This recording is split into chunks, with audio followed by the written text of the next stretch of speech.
สบายดี FC ทุกคนเนาะคลิปนี้จะมาแนะนำแอปดีๆเนาะทุกคนเนาะก็คือแอปนี้สามารถหาเงินให้เราเติมบัตรได้เนาะทุกคนเนาะก็คือแอปตัวนี้เลยเนาะทุกคนเนาะสำหรับแอปตัวนี้ใครที่ยังบ่ทันโหลดก็เข้าไปโหลดได้เนาะทุกคนเดี๋ยวจะมาสอนวิธีการลงทะเบียนเนาะทุกคนเนาะคลิกเข้าในนี้เลยเนาะทุกคนเนาะสำหรับแอปนี้ก็เป็นแอปหุงอรุณขนส่งด่วนเนาะทุกคนเนาะใครที่ยังบ่ทันลงทะเบียนก็คลิกเข้าที่ยังบ่ทันมีบัญชีเทื่อบ่ลงทะเบียนเนาะทุกคนเนาะคลิกเข้าลงทะเบียนเลยหลังจากคลิกเข้าบอนที่ว่าเราจะลงทะเบียนแล้วเนาะทุกคนเนาะมันจะให้เราใส่ชื่อทุกคนใส่ชื่อเลยเนาะสมมุติว่าใส่ชื่อซ่าซะนามสกุลของเราเนาะสุขทวีตามนี้เด้อทุกคนสำหรับวันเดือนปีเกิดของเราก็ใส่เลยเนาะทุกคนเนาะวันเดือนปีเกิดนี่ใส่ไปเลยใส่วันที่19ซะเดือน102000ใส่2000เนาะทุกคนเนาะเอากาย ปี2000โอเคหลังจากนั้นก็มาใส่รหัสนี่เฮาตั้งใส่ตามใจของเฮาเลยเนาะทุกคนเนาะจะมาใส่เป็นตามใจของไผของมันเลยเนาะทุกคนเนาะใส่แล้วก็มาเลือกเป็นเพจเนาะทุกคนเนาะใส่เพจซ้ายไผที่เป็นเพจหญิงก็ใส่เพจหญิงเนาะสำหรับรหัสนี่ใส่ตามนี้เลยเนาะทุกคนเนาะกรอกตามนี้เลยทุกคนHAL แล้วก็5B 725 ED68เนาะทุกคนเนาะตามนี้เลยไผที่ลงทะเบียนใหม่ใส่ตามนี้เลยทุกคนถ้าว่าบ่ใส่ตามนี้แม่นมันจะติดตั้งบ่ได้เนาะทุกคนเนาะอย่าลืมเอาไปใส่เนาะหลังจากนั้นก็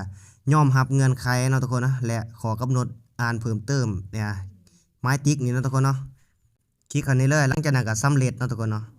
โอ้โหลืมเนาะทุกคนลืมใส่เบอร์ทุกคนหลังจากนั้นก็มาใส่เบอร์ของเฮาเนาะทุกคนเนาะ994111722เนาะทุกคนหลังจากนั้นก็สำเร็จเลยเนาะทุกคนเนาะมาเลือกเพจแล้วก็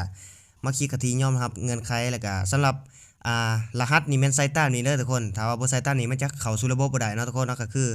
HAL แล้วก็ 5B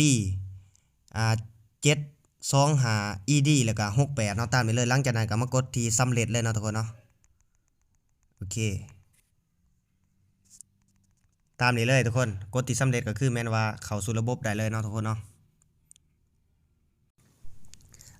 ลืมอธิบายให้ฟังเนาะทุกคนนะสำหรับรหัสผ่านนี่แม่นว่าเราต้องใส่ตัวอักษรเนาะก็คือถ้าว่าใส่แต่เลขนี่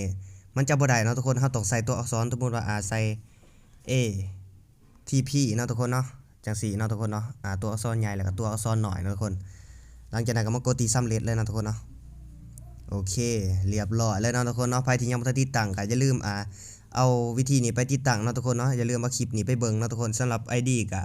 เอาตามนี้เลยทุกคนตามที่เบิ่งหลังจากนั้นแหละมันจะส่งรหัสมาที่เบอร์ของเฮาเนาะทุกคนเนาะ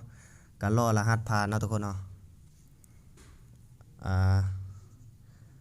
สำหรับรหัสนี่ตามที่มันส่งมาเฮาก็ใส่เลยเนาะทุกคนเนาะ920261 920261นะทุกคนหลังจากนั้นก็เรียบร้อยแล้วนะทุกคนนะมันจะเข้าในระบบเลยนะทุกคนเนาะนี่ทุกคนแต่ว่า